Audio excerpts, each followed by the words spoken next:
Hello dear students, welcome back to my channel Ajit study centre. तो आज की इस वीडियो में हम लोग प्रतिस्थापन विधि से समीकरण को हल करने के लिए सीखने वाले हैं। तो आप इस वीडियो को बिना स्किप किए पूरा अंत तक देखिए। तो यहाँ पर देखिए हमारा दो समीकरण दिया गया है। पहला में है 3x प्लस 4y बराबर 10 और दूसरा समीकरण है 2x माइनस 2y बराबर 2। इस समीकरण को हमें प्रतिस्थापन विधि से हल करके x और y का मान ज्ञात करना है। तो यहाँ पर देखिए 3x प्लस 4y बराबर 10 जो समीकरण है, इसको हम लोग मान लेंगे समीकरण फर्स्ट। और 2x माइनस 2y बराबर 2 जो समीकरण है, इसको हम लोग मान लेंगे समीकरण 2। अब हम क्या करेंगे कि यहाँ पर या तो समीकरण फर्स्ट को या तो समीकरण सेकेंड को उठाएंगे। तो देखिए हम यहाँ पर ले लेते हैं समीकरण फर्स्ट से। फर्स्ट समीकरण में है 3x प्लस 4y बराबर 10। अब इसे प्रतिस्थापन विधि से हम लोग हल करेंगे। सबसे पहले आपको जानना पड़ेगा कि प्रतिस्थापन का मतलब होता क्या है। प्रतिस्थापन का मतलब होता है पद को स्थापित कर देना। यानी कि अगर ये 3x है तो इसके पद को हम लोग अभी विस्थापित करेंगे। या तो आप x को या तो y के पद को विस्थापित कर सकते हैं। तो यहाँ पर देखिए हम 3x को रखते हैं और 3x बराबर, ये देखिए यहाँ पर 10 है तो 10 लिखे, और ये जो 4y है प्लस में, वो जब बराबर के दाहिना साइड जाएगा तो ये हो जाएगा माइनस 4y।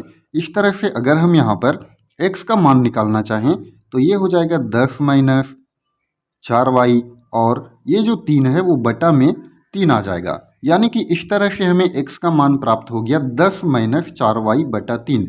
इसको हम लोग मान लेंगे समीकरण थर्ड।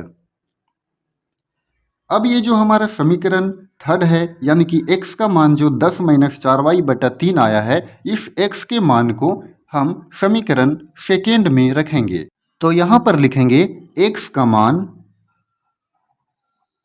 समीकरण सेकेंड में रखने पर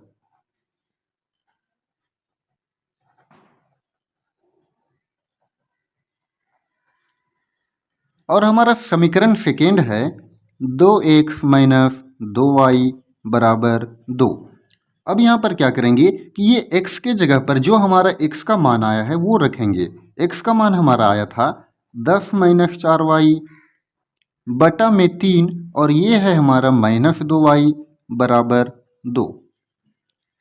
अब यहाँ पर 2 जो है वो इनटू में है, यानी कि 2 का गुना एक बार 10 में भी होगा और 2 का गुना एक बार 4y में भी होगा। तो ये हो गया 2 दाहें के 20 माइनस 2 का गुना 4 से, तो 2 चौका 8y, और बटा में 3 माइनस 2y बराबर 2।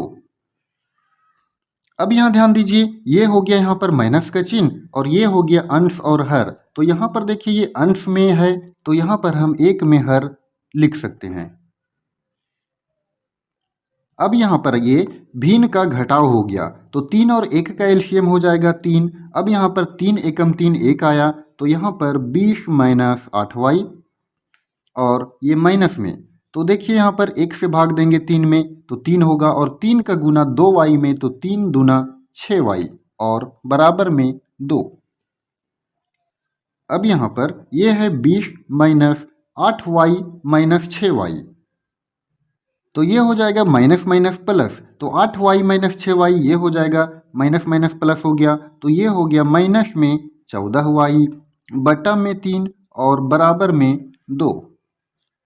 अब यहाँ पर ये हो गया क्रॉस मल्टीप्लिकेशन, यानी कि इसका गुना हो जाएगा, यहाँ पर हम लोग देखिए हर में 1 लिख सकते हैं, तो इसका गुना इससे और इस 2 का गुना इस 3 से, तो ये हो गया 20 माइनस 14y बराबर 3 दूना 6।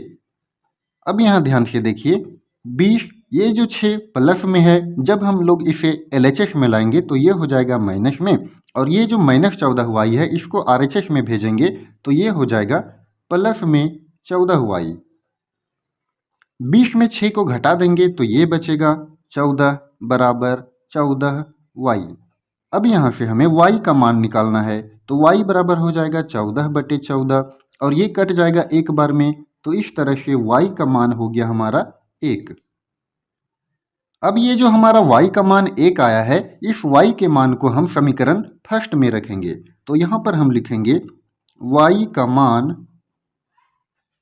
समीकरण फर्स्ट में रखने पर समीकरण फर्स्ट है हमारा 3x प्लस 4y बराबर 10। अब यहाँ देखिए 3x तो 3x लिख दिए प्लस 4y यानी कि 4 है तो 4 और y का मान हमारा आया है 1, ये जो है गुना में है और ये हो गया बराबर में 10। फिर देखिए 3x है तो 3x प्लस 4 एकम 4 बराबर 10। अब यहाँ से हम 3x बराबर ये जो 10 है वही 10 रहेगा, ये जो प्लस 4 है ये इधर आएगा बराबर के RHS में आएगा इधर, तो ये हो जाएगा -4। तो 3x बराबर 10 में 4 को घटाएंगे तो 6 हो गया, यानी कि अगर हम यहाँ पर x का मान निकालेंगे तो ये 6 और ये 3 जो है वो हर में आ गया, तो ये हो गया 3 दूना 6, 2 बार में कट गया। तो इस तरह से x का मान निकल गया 2 और y का मान निकल गया 1। तो यहाँ पर हम लिख देंगे hence x is equal to 2 और y इज इक्वल टू 1। ये हमारा हो गया आंसर।